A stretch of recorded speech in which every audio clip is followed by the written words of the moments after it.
இப்ப சோஷியல் மீடியால ட்ரெண்ட் ஆயிட்டு இருக்க குட்டி குரங்கு பஞ்சோட பிஹேவியர்ஸ் ரொம்பவே கியூட்டா இருக்கு.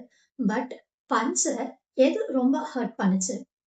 It is lack of 3A psychological needs. Acceptance, attachment and attention. எல்லா லிவிங் பீயிங்க்குமே தன்னை மத்தவங்க அக்செப்ட் பண்ணிக்கணும் அப்படிங்கிற ஒரு சைக்கலாஜிக்கல் நீட் இருக்கு. பட் பஞ்சோட அம்மா அண்ட் அவங்களுடைய கூட்டத்தை சேர்ந்தவங்களே ரிஜெக்ட் பண்ணும்போது அது இந்த குட்டி குரங்கை வந்து ரொம்பவே ஹர்ட் பண்ணியிருக்கு. ஸோ அக்செப்டன்ஸ் அப்படிங்கிற ஒரு விஷயம் அந்த இடத்துல லேக் ஆயிருக்கு. ரெண்டாவது, அட்டாச்மெண்ட். நம்ம பொதுவாக நம்மளை பற்றி பேசும்போதோ இல்லை யாரையாவது இன்ட்ரடியூஸ் பண்ணும்போது ஏதாவது ஒன்றுத்து கூட அட்டாச் பண்ணி தான் சொல்லுவோம். லைக் இவங்களுடைய பையன் இங்கே ஒர்க் பண்ணுறாங்கன்னு சொல்லி. ஸோ பிறந்ததுலேருந்தே இந்த அட்டாச்மெண்ட் அப்படிங்கிற ஒரு விஷயம் ஸ்டார்ட் ஆயிடுது. ஸோ பஞ்சுமே தன்னுடைய அம்மா கிட்ட அந்த அட்டாச்மெண்ட் கிடைக்கல. லேக் ஆஃப் அட்டாச்மெண்ட்ன்றது வந்து ரொம்ப பெயின்ஃபுல்லான ஒரு விஷயம். மூணாவது, அட்டென்ஷன்.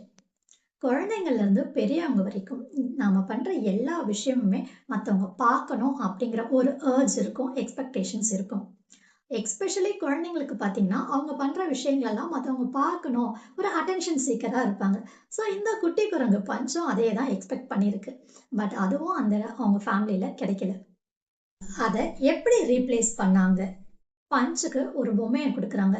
அந்த பொம்மை வந்ததுல இருந்து பஞ்ச் வந்து தனிமையை ஃபீல் பண்ணல. அந்த பொம்மை கூட ரொம்பவே அட்டாச் ஆயிடுச்சு.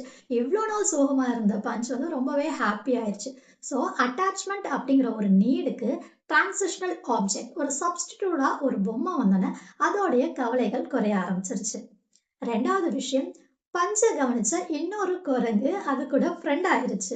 ஸோ இப்போ பஞ்சுக்கு அக்செப்டன்ஸ் நீடும் ஃபுல்ஃபில் ஆயிருச்சு. ஸோ நாமளும் இந்த மாதிரி தான், நம்மளை ஒருத்தங்க ரிஜெக்ட் பண்ணுறாங்க, அக்செப்ட் பண்ணிக்கல அப்படிங்கிறது நினச்சி ரொம்பவே கவலைப்படுவோம்.